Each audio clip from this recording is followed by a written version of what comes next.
Það hægt að bora niður í kviku, það hægt að bora dýpra á jarðhitasvæðum heldur en menn héldu áður. It may be that these kinds of magma bodies actually are an incredible source of geothermal energy. Eftir sem við best vitum þá djúpborunarholan á Íslandi heitasta borhol í heimi. Og það má vel vera að innan tíðar að þá sé bara komið nýtt tímabil orkuvinnslu. Ísland hrauneyja á heitum hluta Atlantshafshryggjarins, þar sem Norður-Ameríku og Evrasíuflekarnir mætast. Jarðhiti verulegur í flestum landshlutum og á háhitasvæðum leynist gríðarleg orka djúpt í iðrum jarðar. Íslenska djúpborunarverkefnið IDDP alþjóðlegt rannsóknarverkefni þar sem leitað nýrra leiða til orkuvinnslu. Markmiðið að bora dýpra en áður hefur verið gert og fá meiri orku úr hverri holu en hefðbundnar aðferðir gefa. Hefðbundin háhitahola á heimsvísu 5 megawatt en fræðilega séð við að tala að djúpborunarhola geti verið alltaf 50 megawatt, þannig að við erum að tala 10-földun í afli. Fyrsta djúpborunarholan á Kröflusvæðinu, IDDP-1, var boruð árið 2009. Áætlað var að bora niður á 4500 metra dýpi og finna þar vökva í yfirmarksástandi. Borunin fékk hins vegar snöggan endi þegar borstrengurinn lenti á kviku á aðeins 2100 metra dýpi. Við héldum að hola væri að hrynja á okkur, að jarðlögin væri að hrynja á borstrenginn og urðum í tvígang að sprengja og skrúa strenginn í sundur og steypa tappa á hana það og bora út úr. Það náðist nú ekki allur upp en það sem kom upp á borstrengnum var fullt af fersku gleri og ef það fest gler í búnaðinum þá bendir til þess að við höfum lent í kviku.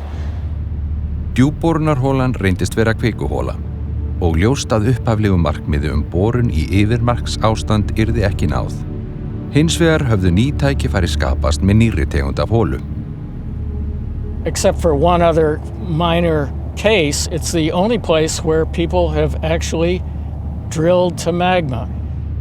And to know exactly where the magma is and what the conditions are and that it's feasible to drill there is an absolutely incredible and unprecedented thing. Svo þegar við förum náttúrulega inn í þessa kviku þá það eiginlega nánast bara verkefni nánast búið. En það var vegna þess hvað þetta var vel undirbúið að verkefnið ásamt Landsvirkjun vildi prófa þetta áfram hvort það væri að nýta þessa gufu rétt ofan við kviku sem náttúrulega 900 stiga heit. Blástusprófanir hófust í mars 2010.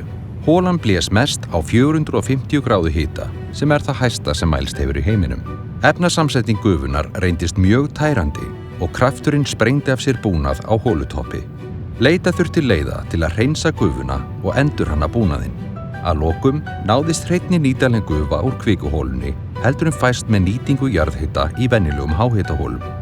Niðurstaðan var einfaldlega svo að það var hægt að fá hana fyrna orku af yfirhitaðri gufu í svona yfirhituðu ástandi nánast eins og við höfðum ætlað okkur. Munurinn var bara sá að við þurftum ekki að fara niður 5 km. Það dugði að fara hérna niður á 2 km. Kvikuholan í Kröflu getur gefið af sér 30 megavött.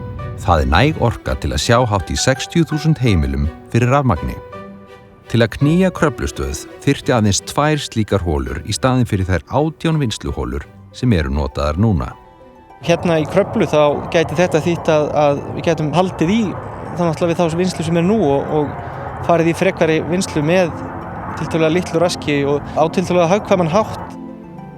Landsvirkjun mun halda áfram rannsóknum á kvikuholun í Kröflu og markmiðið að kanna hvort hægt verða að nýta kvikuholur til raforkuvinnslu. Íslenska djúpborunarverkefninu verður haldið áfram með djúpborun á nýjum svæðum. There's certainly a very bright future for this technology and Iceland is really leading the way.